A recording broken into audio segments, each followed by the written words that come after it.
Thank you, folks. Welcome to the Squeaky Wheel. This is podcast number 3, and I'm very fortunate and very excited today to share the stage with my co-host, as always, President Lawrence Gervais of Region 3, and our wonderful guest this evening, the very charitable and considerate, who's also a Queen's Jubilee winner, Ward Sutherland, the City Councillor. Now, Mr. Sutherland, usually we have quite a bit of witty banter in order to start this, though the only thing I'm going to make you have to sit through is the Lawrence and I always talk about the coffee that we're very generous to have shared. And yes, that is an absolutely wonderful mug you have there, sir. I'll talk later, folks, and to our subscribers and to our listeners about what happened last week. And I know Lawrence is going to want to thank a few people, but this is, I know how precious your time is, Councillor and Mr. Sutherland. We are drinking Cafe Rosso. So Lawrence, you and I have been to a number of coffee shops throughout the city. I don't know if we've been to some Cafe Rossos, but my favorite one is this one that's down in Ramsey, and it's this connected to a movie production studio area. It's absolutely wonderful. They have wonderful coffee. They're a little Calgary institution. So a big shout out to those folks down at Cafe Rosso, and thanks for all of your time. So the Metis Fest is coming up, and now, Mr. Sutherland, it's often a bit of a challenge. I want you, if you could, because Lawrence and I do this every time, tell us a little bit about yourself, because then what I would consider the heavy-hitting questions are coming, even though they tend to just be more fun questions. So can you tell us a little bit about yourself? Awesome. Well, Tansei, I guess we all like to talk about a history. My history traces back to 1765 with the Inksters and the Sinclair. A couple of, actually 2 summers ago, I had the fortunate experience to plan a vacation, but it was really a journey to retrace all my history. Went to Seven Oaks House, Battle of Seven Oaks, St. Andrew's Church, and Inkster's house, and saw pictures of relatives there, and had a really good opportunity to retrace all the footsteps and to really understand my family's history and where people are coming from. And it was quite an emotional journey in realizations in who we are, because Canada's quite young, and obviously our brothers and sisters were here way before us. And when we joined together and married, my side is mostly Cree and Scottish. It's really interesting. And then I was fortunate that my cousin Donna Sutherland wrote 2 books, and one of the books is called Neoway, A Distant Voice, and that book's about our great-great-great-grandmother, who's Cree, and her name was Neoway Sinclair, and it was about all her experiences in life back in the 17 and 1800s. And then the second one was Pegasus, which is from 1774 to around, I think, 1864. And it's about the chief in the Red River area around Selkirk and Winnipeg.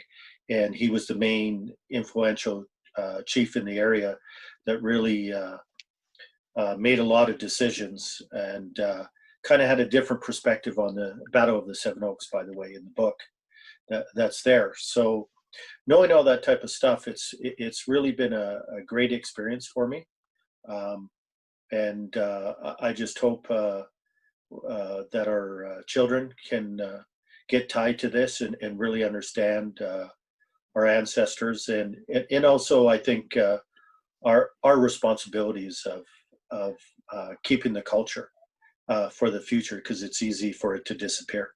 Now, that's something I wanted to hit on. And Lawrence and I had talked about this regarding some family issues last week, and with our special guests. One of the challenges that I found, my father was an Aboriginal veteran. And when I've talked to him in the past, as we grew up, there wasn't a lot of consideration regarding identity and this personal awareness. But as my dad got a little older, he started to really search deeper for the roots, and obviously with sort of a bit of a telltale look and to myself or my sort of families, the male side of my family, my dad really started to explore what it meant to be Métis and that Indigenous sort of study and that research. How do you share that conversation? And when I knew it was important to my dad at that time, and it wasn't fully aware to me, it was a message that I was starting to learn. But I thought, if it's that important to him at this time of his life, perhaps I should start being more involved to try and be more aware. How do you share that message? And I don't want to ask a challenging question regarding, your personal family, but do you have some thoughts on that? I certainly do. I mean, I think I mentioned in conversation with many people before, when you're younger, years back when I was in the 30s and that, the last thing you're ever going to admit to anybody that you had any kind of Aboriginal background because of the abuse, and you were actually more ashamed to even say anything. So you kind of kept that a secret. I think that was more evident in Calgary than it was in Selkirk and Winnipeg, because because of the history is right there, and the Métis kept on moving west. So there's not the same type of history and the same type of population of Métis. So it has been a struggle, and on the positive side, the last 10 years, people are recognizing that there's a lot more to the Aboriginal side, and starting to understand it. And unfortunately, as we all know through Truth and Reconciliation, that within our schools, the real history wasn't taught. Like, when I went to school, for example, Lou Riel was a traitor.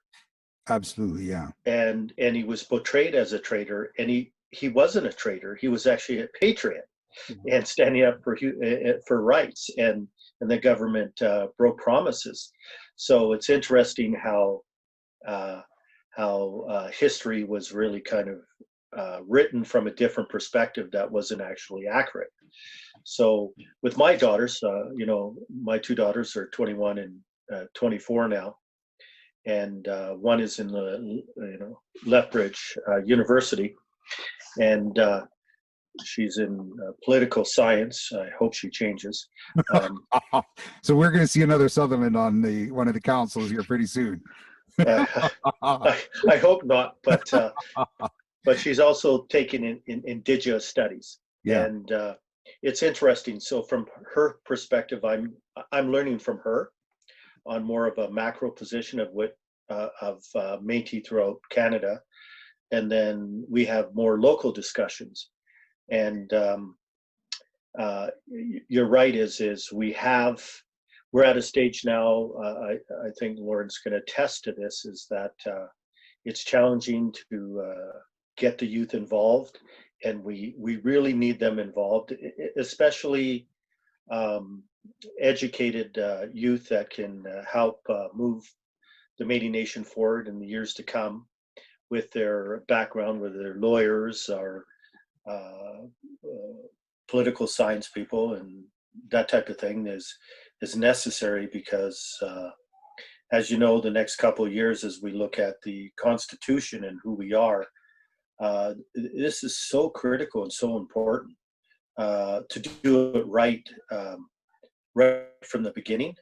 And that's going to be a huge responsibility for Lawrence and for all of us as Métis members to participate and collaborate, and use the last word. The toughest thing is there's. Oh, you're breaking up a little bit on us there, Ward. One of the, as I know you only have so much time as a two-term councillor, and a guy who you're always very generous with your time when it comes to conversation, but I do know how hard it is.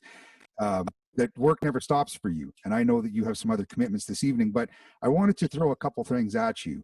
But Lawrence and I always hit on a current issue. And one of our current issues right now is just this challenge of no local events. Now, I know this isn't just a challenge for Lawrence and I, this is a challenge for all Canadians, and definitely, but here we are in Alberta. I'd like to ask you a few questions just about Calgary. And we know that in the Métis culture, connection is extremely important. How do you feel the direction of the phases are going? And how do some of those decisions come about? So we understand. Yeah, it's a two-phase decision. One is, first of all, the province decides, and it's a medical decision. The city really doesn't decide, and we follow the regulations of the province, and that's Dr. Hinshaw. So I'm happy with the announcement of stage 2 is being starting on Friday and early, and we'll monitor. Obviously, they're going to monitor the amount of people that contract COVID, etc.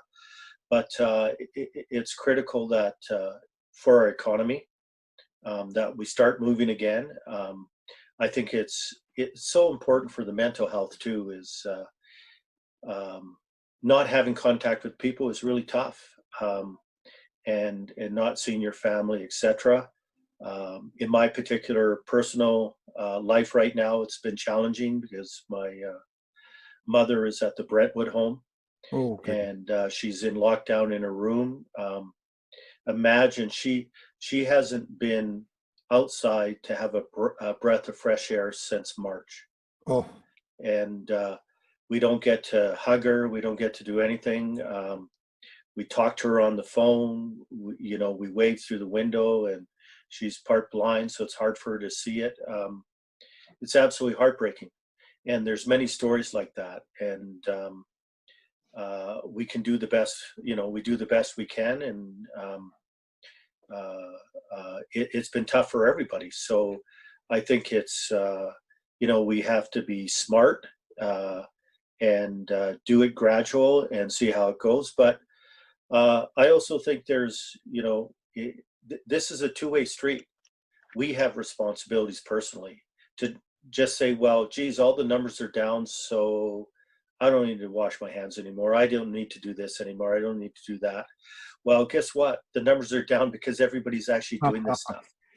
So, go out, enjoy, be with some people, but don't stop washing your hands and that type of thing, and follow the protocols. And guess what? Things will progress even faster. Yeah, I think, and it's a message definitely Lawrence and I often share, is that we have to keep doing our part. I appreciate, and I think it's very generous of you, your honesty regarding all of this. Too often, I think what happens in people's minds, especially because honestly, I hold you on a bit of a pedestal. You stepped up to be a part of representing this city, and almost as a result of that, we forget you're human just like the rest of us, Mr. Sutherland. And when we hear just the same challenges that you're having, that you would like to be able to see family, you would like that family to be able to engage. We're all in this together, and I think that's one of the strongest messages that we have to send to everybody, is that we all have different challenges that we're experiencing, but understand that we're all experiencing those challenges. So thank you so much for the time that you both give to us. And I also want to acknowledge, Councillor Sutherland for, identifying himself. He's the predominant one that sits during council meetings with the sash and the Métis flag sitting in front of him during all the sessions at City Council. So I know how proud he is as an M&A member. I've known Ward since, he was campaigning the first time around, and seeing his dedication to his ward and all his citizens, and what he brings to City Council is emphatically should be recognized by Métis communities, because we have 54% of the population in Calgary is Métis, of the Indigenous population, and we're one of the fastest growing because of certainly identification. More families are starting to identify now, and to know that there's somebody there who advocates for Métis people, I think it's very, very important acknowledgement to. And he's an M&A member, just like me and Ross. So, it's kind of nice to see that sits at City Council for us. And I know oh, sorry, I shouldn't interrupt you, Ward. Go ahead. No worries. You know what? Thanks Thanks very much. You're actually too kind. And Lawrence, even within the Métis Nation and everything, politics is politics. There's politics in a hair salon. I mean, it's everywhere because no one's ever going to agree on everything, other than the fact they don't agree. But I do take my responsibilities quite serious, and on both ends, for obviously the city of Calgary and for the Métis Nation, and I also want to. I think it's important to recognize my colleagues because they've been very supportive within the city of Calgary. As most people don't know, that we have the Calgary Aboriginal Urban Affairs Committee. It's been going on for years. We've developed the Indigenous policy framework for the city of Calgary. It still needs a lot of work, but it's started.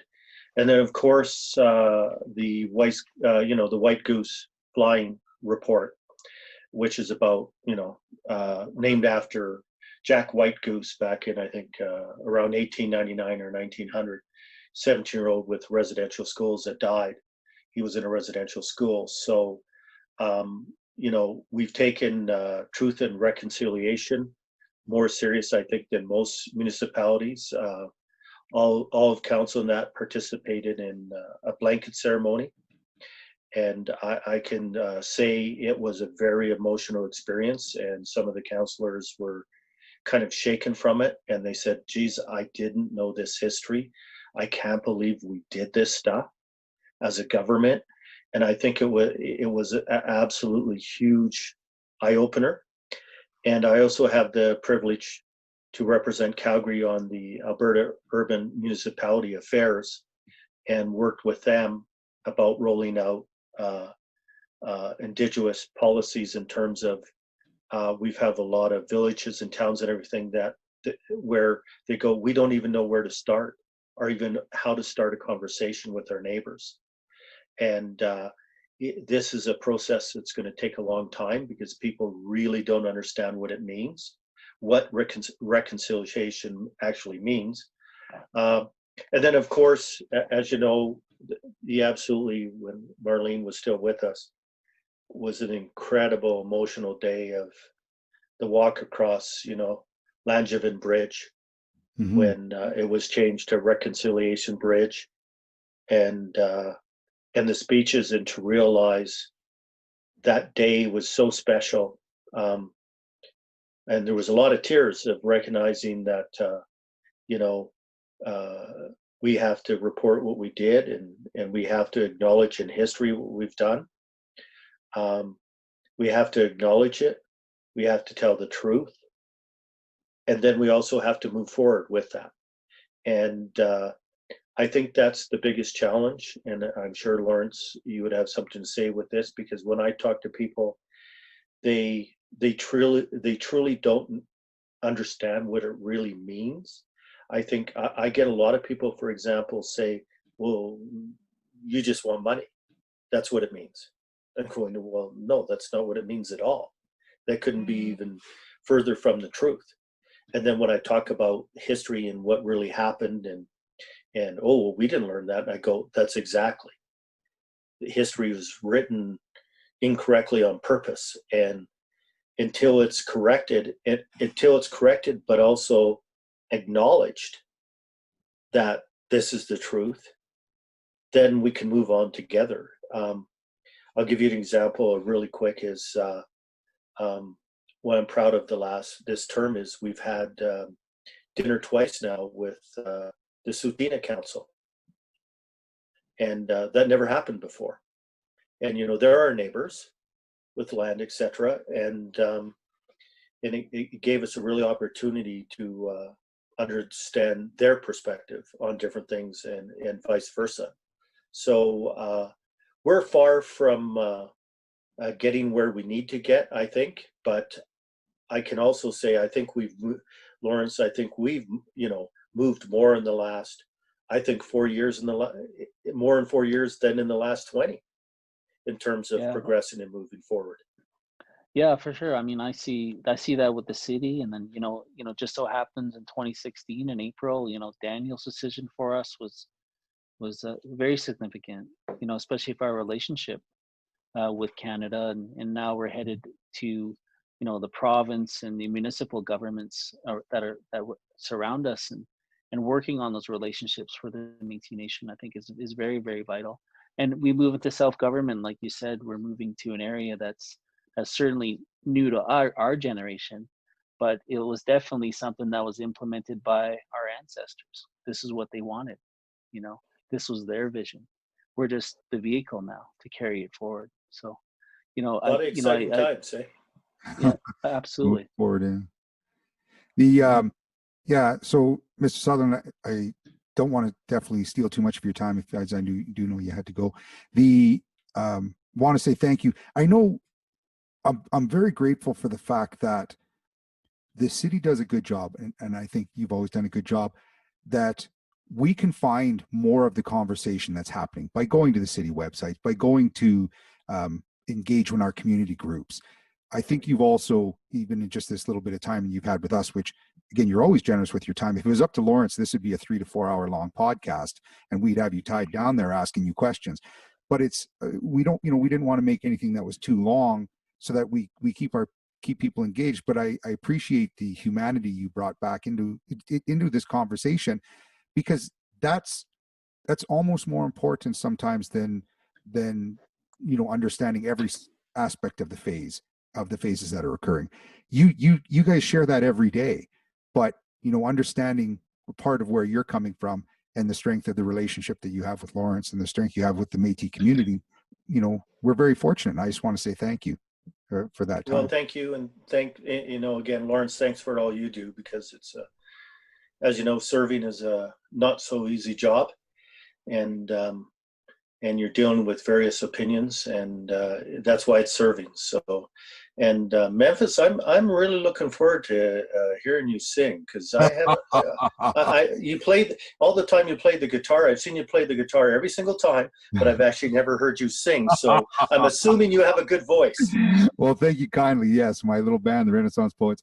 There's many opportunities that I've been fortunate to create. But if you catch a chance to watch a little bit of Métis Fest, folks, that's coming up again in Lawrence, and I'll talk about this after too, when we're kind enough to let the councillor go. You follow us, you look for Memphis Pamberin on there, and you'll see some of my music playing. But I look forward to some more times, hopefully in the near future, where we can all get together and try and enjoy a little bit more time. Awesome. I'm looking forward to it, and thank you very much for the invite. Really appreciate it. Thank you so kindly, Thanks. Mr. Sutherland. Yeah, you guys have a great night. Thank you. Thank you. Now, Lawrence, let's let him go, and let's take over back to our conversation. I think his time is always busy. I've never known that guy to not be going from one event to the next. Not unlike yourself. If it wasn't for us actually committing to an evening to make sure that we get this recorded, I find you hard to slow down.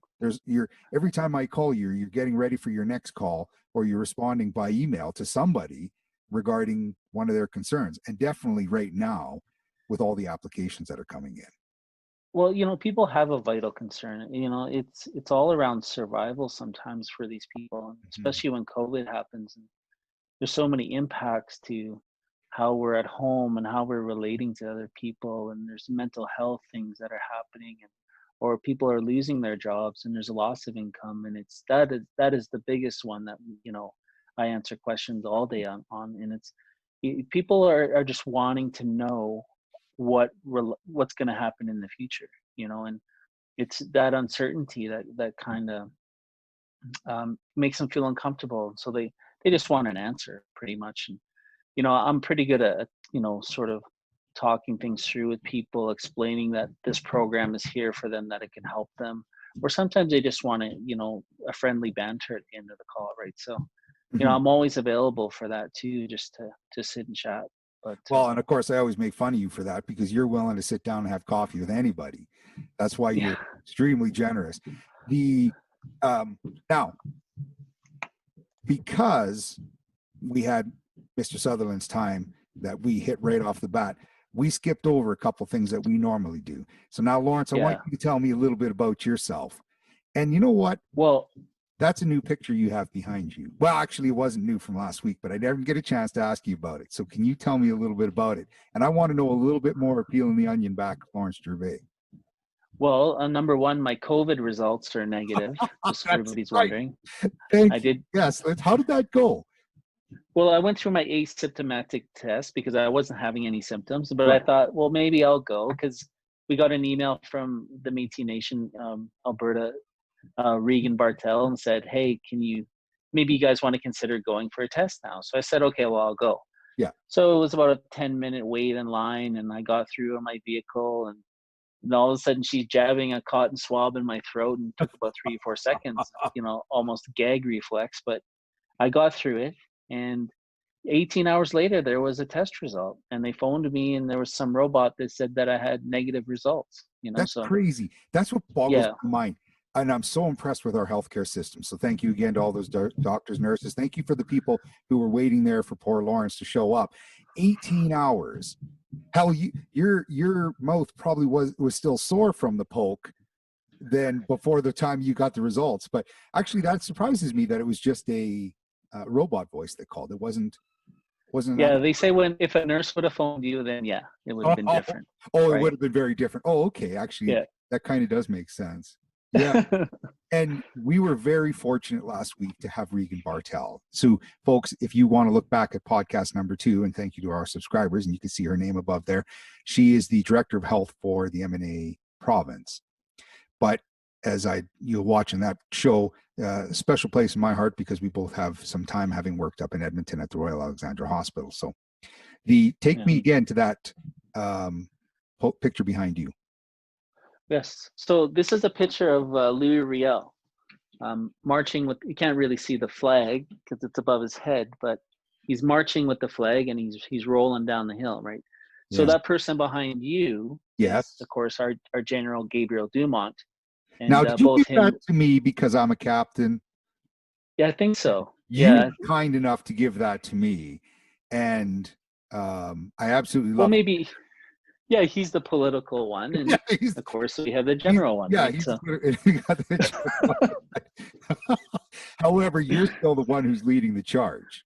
So yeah, I'm just the guy who's the general behind you. You're leading the charge. Kind enough to sort of bring me along. Actually, if anything, I'm more like just the oxen helping pull the cart along. I think that's probably. Oh yes. Yeah. Yeah, and I'm sure they were tired and smelly and sweaty back in those days too, just like yourself. So. Absolutely, we're always so supportive of each other here on the TSW. So last week, just to hit on a couple things, we were drinking coffee from the Heritage Coffee Company, and as I mentioned, we're drinking Cafe Rosso. I wish I could have shared some with Ward, but this whole distancing thing hasn't worked out so well, being able to share it. And yeah, so big shout out to those folks. We spoke a lot about Métis Fest, and we had Regan Bartel. And again, always so fortunate that we or you are able to procure, and I guess you and I have such a nice relationship with Mr. Sutherland that he's so kind. I know we could keep him on the hook for many more hours if we really could. But another reminder, folks, that Métis Fest this Saturday, June 13th. Now, have you learned anything more about it? Because if you look at this is where you go, folks, to get to the provincial site that'll tell you how to find the online Métis Fest. What more have you heard? You talked. It runs from 10 till about 6, I think. So, yeah. It's a good solid day to sit in front of your computer. So, take that in stride. If you just want to focus just on Region 3, I estimate we'll probably be on around noon. And we'll run for about 45 minutes. We have 5 artists that are playing music. So yourself, Memphis, you're playing. Richard Pichet, the Denby sisters are playing the fiddle. We have Leo Dumont. He'll give us some classic tunes, just like he's a classic crooner. And then we have Lori Cole, who is more of a Nashville-sounding singer, really upbeat. And she's a nurse who, of course, has been working throughout this COVID thing. But yes, you did mention that. Yeah, absolutely beautiful voice. And I think you had mentioned she was working on the COVID floor too, wasn't she?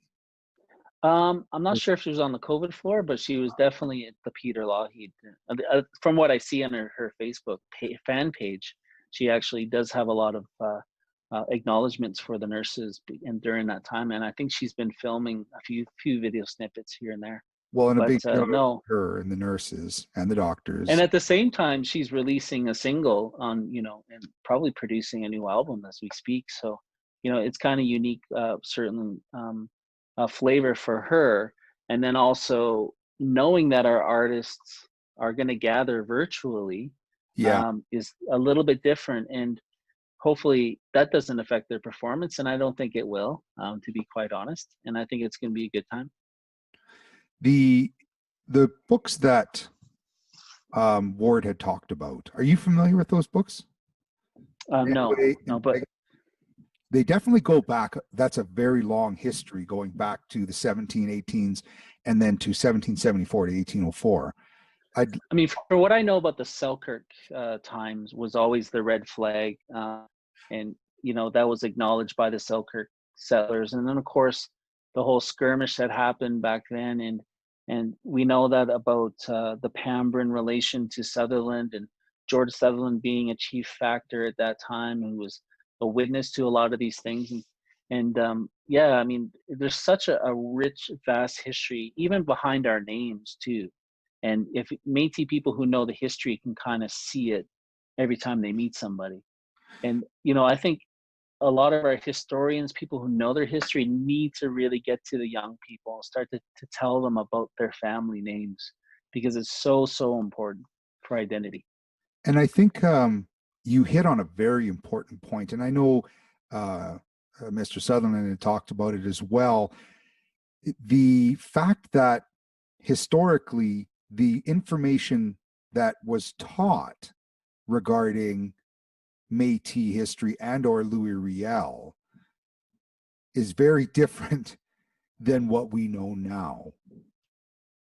Yeah, I mean, it's an intentional move, and we know this because through generations, it was an intentional move to keep us hidden, not just by Métis people alone. It was always just to go, well, no, here's the real story about Canada. You forget about this one that actually did happen. Yeah. And it was an intentional move to do that. And it was done by schools, it was done by institutions, it was done by governments, it was done by a lot of people, just to sort of keep us a little more silent and hidden, so we wouldn't rise up again, right? I'd like to, I think when it comes down to even the idea of sort of the truth and reconciliation, I think understanding what the history was still takes time. I think, yeah. And it takes our time, much like, the councillor talked about, is that, and we're very fortunate, and you and I are very proud being Métis, but it took a long time to understand that. It still took a long time for me to understand it, what it means. Well, if I don't necessarily totally 100% understand all of it just yet, I think it's a very difficult conversation for anybody else to understand. So I think we all share in this journey. Yeah, and I always see, the great Louis Riel and his vision about the artists, and my people will sleep for 100 years, and it'll be the artists who awaken them. And even that quote, it does have meaning a lot for people like me who are very interested in the stories.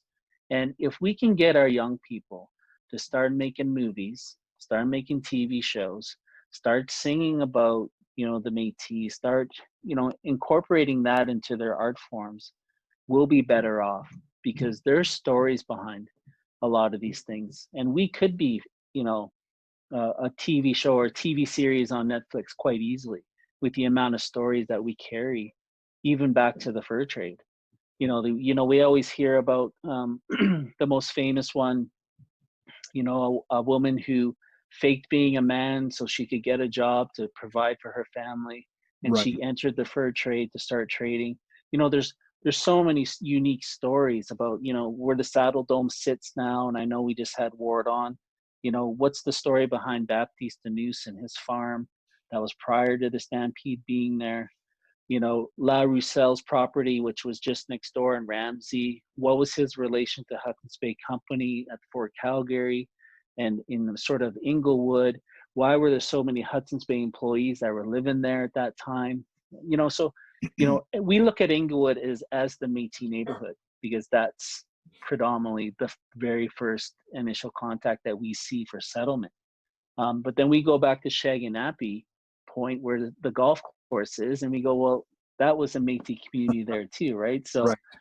There's Métis pockets all over Calgary that we know the history of, and it's just nice for us to even start talking about it. Yeah. So, folks, I know we had such a, I think, wonderful guest who's, again, always very busy, Ward Sutherland, City Councillor. If you have questions for people like him, as you're starting to see, folks, we're bringing the heavy hitters onto this show. And Lawrence, thank you for doing all that work, for getting all of these people. I think we're doing a fantastic job and engaging them in conversation that, as I mentioned, extends outside of just the stuff that you can read in the news every day. Ward is a proud man, proud father, proud husband, leader in his community, and he's kind enough, and he opened up a little bit about his own family and some of the struggles that happen within his little personal community, much less the community that we all share. But so if you have those questions, make sure you subscribe to us and make sure that you hit and ask us those emails, tsw@metis3.org. We want to hear from you regarding some of that stuff. I know I'm very fortunate to always share the stage here with the president, Mr. Lawrence Gervais. I think that we were overshadowed tonight by how good and how experienced the Ward is regarding that communication.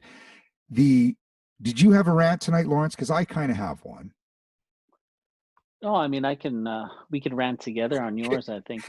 So mine is, and I guess it leads back to the phases that are starting to happen, that folks, just because, and I get it, that we can increase the number of people, but one of my things that's driving me nuts right now is when I go into a store and I'm finding the good stores have lines, give you a little bit of direction.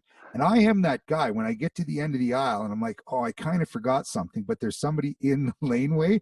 I go all the way around and I follow the arrows until I come back and I go back the route.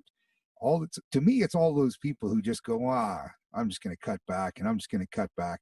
They drive me nuts. I get it that their time is more important than mine, but folks, we're all in this. We should all be doing our part. Yeah, I mean, I agree with that premise. We all have a part to deal with, and I mean, I'm not one to follow directions. In fact, I'm, probably the quite opposite. So if we followed directions, our format tonight would have been very different. But I guess this is true. Yeah, we might actually hit record when we were supposed to hit record too. That only cost us about 2 to 4 minutes. But yes, if anything, you've taught me that I got to make sure I look at my notes, and when the note says hit record, I make sure I hit record. That's apart from being a little bit of an inside joke, folks. I guess it's a little bit out there as well. So I'd like to say thank you. I'd like to take this opportunity to say thank you once again to the councillor. Thank you to my co-host. I'd like to thank this opportunity to connect, though it's through technology, and I'd much rather be you and I sitting across a really nice desk from each other.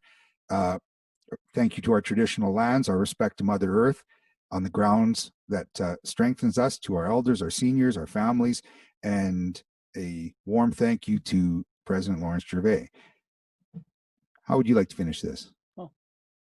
No, I want to thank you, of course, for all your technical skills. I know it's not a 3-man job, which a lot of podcasts are. This is only a 2-man job. Right. And really, Ross is carrying most of the weight. So I'm probably like, it's a 1.5 person job pretty much. But no, I do appreciate everything you're doing for this podcast. And, one day I'll get a fancy little mic and headset too, and join in on the fun. And then maybe we can actually do this in person.